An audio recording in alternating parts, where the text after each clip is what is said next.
फिलहाल में टाटा की एयर इंडिया ने 470 नए प्लेन्स का ऑर्डर दिया है, वो भी दुनिया की दो सबसे बड़ी कंपनीज को, बोइंग और एयरबस। ये पूरे भारत के लिए बहुत ही बड़ी खबर है। लेकिन अगर सिर्फ इंडिया की बात करें तो सभी एयरलाइंस ने कुछ ना कुछ नए प्लेन्स का ऑर्डर दे रखा है ऑलरेडी। अगर सबको कंबाइन करके देखें तो इंडिगो ने 500 नए प्लेन्स का ऑर्डर दे रखा है, 72 प्लेन्स का ऑर्डर दे रखा है आकाशा एयरलाइंस ने, और 17 एयरक्राफ्ट का ऑर्डर है विस्तारा का। अगर टोटल करके देखें तो 1000 से ज्यादा नए एयरक्राफ्ट के ऑर्डर्स दे रखे हैं सभी एयरलाइंस ने मिलाकर। लेकिन इन सबसे हटके बात करें तो सबसे ऊपर आता है एयर इंडिया का ये ऑर्डर, क्योंकि हिस्ट्री में पहली बार ऐसा हुआ है कि किसी कंपनी ने इतने सारे एयरक्राफ्ट एक ही बारी में ऑर्डर किए हैं। एयर इंडिया ने 470 नए प्लेन्स का ऑर्डर दिया है एयरबस और बोइंग को। इसके अलावा 370 एयरक्राफ्ट के परचेज राइट्स इनके पास ऑलरेडी हैं। हिस्ट्री का सबसे बड़ा ऑर्डर होने के कारण ये और भी दूसरे देशों को बहुत सारे बेनिफिट्स देने वाला है, जैसे कि यूएस, यूके और फ्रांस। क्योंकि बोइंग एक अमेरिकन कंपनी है, एयरबस फ्रांस की कंपनी है, और यूके से आने वाले रोल्स रॉयस के वो शानदार इंजन जो कि इन एयरक्राफ्ट्स में लगेंगे। तो बेसिकली इन तीनों देशों को बहुत ज्यादा फायदा होने वाला है इस डील से। अब आप लोग सोचेंगे कि एयर इंडिया को इतना बड़ा एयरक्राफ्ट का ऑर्डर देने की क्या जरूरत थी, क्या इतने सारे पैसेंजर हैं भी जो ट्रेवल करने के लिए रेडी हैं? तो दोस्तों इन सब सवालों का जवाब जानने के लिए मैं रिक्वेस्ट करूंगा वीडियो को पूरा देखिए, और हाथ जोड़ के विनती है प्लीज मेरे चैनल को सब्सक्राइब कीजिए। तो दोस्तों करीब 1.5 साल पहले टाटा ने एयर इंडिया को एक्वायर कर लिया। उस टाइम पे एयर इंडिया बहुत बुरी तरह फेल हो रही थी, और उस डूबती कंपनी को उठाने के लिए ये बहुत ही जरूरी स्टेप था।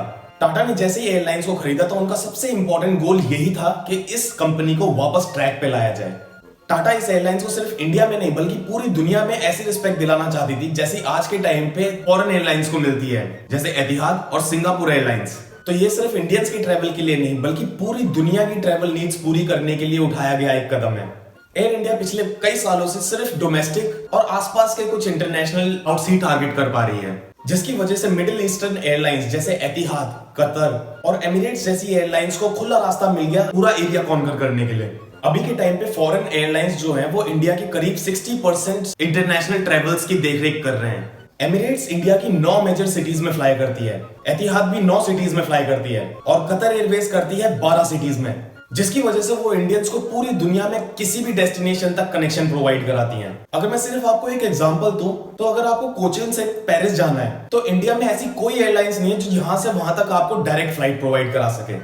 तो इंडियंस की मजबूरी बन जाती है कि पहले उनको कोचिन से दुबई और फिर वहां से कनेक्टिंग फ्लाइट लेनी पड़े पेरिस तक। और ये बात सिर्फ कोचिन की नहीं बल्कि इंडिया की जो कैपिटल है दिल्ली, वहां से भी कई सारी इंटरनेशनल डेस्टिनेशंस तक कोई डायरेक्ट फ्लाइट नहीं है। कई सारी यूएस की मेजर सिटीज जैसे एटलांटा और लॉस एंजलिस, वहां पे बहुत सारे इंडियंस रहते हैं, लेकिन उनके पास आज के टाइम पे कोई ऐसा ऑप्शन नहीं है जिनसे वो डायरेक्टली वहां से इंडिया ट्रेवल कर सकें। अब ये एयर इंडिया की 470 नए एयरक्राफ्ट की जो डील है वो इंडियंस को बहुत सारे इंटरनेशनल डेस्टिनेशन तक डायरेक्ट फ्लाइट के ऑप्शन प्रोवाइड करा पाएगी, जिसकी वजह से एयर इंडिया अपना कनेक्शन बढ़ा पाएगा जो कि मिडिल ईस्टर्न एयरलाइंस ने कॉन्कर कर रखा है। इसके बाद इंडियंस को दूसरे देशों के एयरपोर्ट पे ट्रांजिट नहीं करना पड़ेगा, जैसे कि दुबई, दोहा या फ्रैंकफर्ट। एयर इंडिया ने ऐसे भी कुछ एयरक्राफ्ट ऑर्डर किए हैं जिनकी रेंज 16,000 किलोमीटर तक की है, और इसकी वजह से इंडिया और अमेरिका के बीच में जो भी फ्लाइट्स हैं वो डायरेक्ट हो पाएंगी, बीच में कहीं रुकना नहीं पड़ेगा।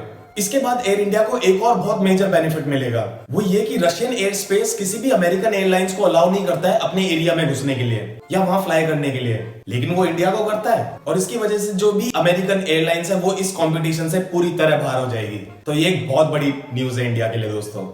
लेकिन डोमेस्टिक राउट्स भी एक बहुत बड़ी दिक्कत है अभी भी एयर इंडिया के लिए, क्योंकि वहां का 50% से ज्यादा मार्केट अभी भी इंडिगो ने घेरा हुआ है।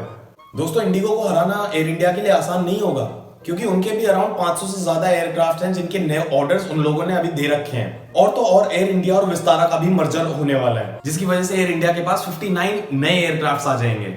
इस मर्जर के बाद विस्तारा भी बन जाएगी एयर इंडिया, और ये इनके लिए एक बहुत बड़ी जीत होगी इंडियन मार्केट में। जो एयरक्राफ्ट मैन्युफैक्चरर्स हैं वो हर महीने 69 नए एयरक्राफ्ट तैयार कर पा रहे हैं। तो इसको देख के लगता है कि अभी फिलहाल थोड़ा टाइम लगेगा इस ऑर्डर को कंप्लीट होने के लिए। मैं ये तो नहीं जानता कि इन एयरक्राफ्ट्स की डिलीवरी कब तक हो पाएगी, पर डेफिनेटली ये जरूर बोल सकता हूं कि आने वाले 5 से 7 सालों में एयर इंडिया का फ्यूचर बिल्कुल ब्राइट है, और एयर इंडिया के 600 से ज्यादा प्लेन्स पूरी दुनिया में फ्लाई कर पाएंगे। So friends, I hope after watching this video you will have something to feel great about your country, and I'll see you next week. Bye bye.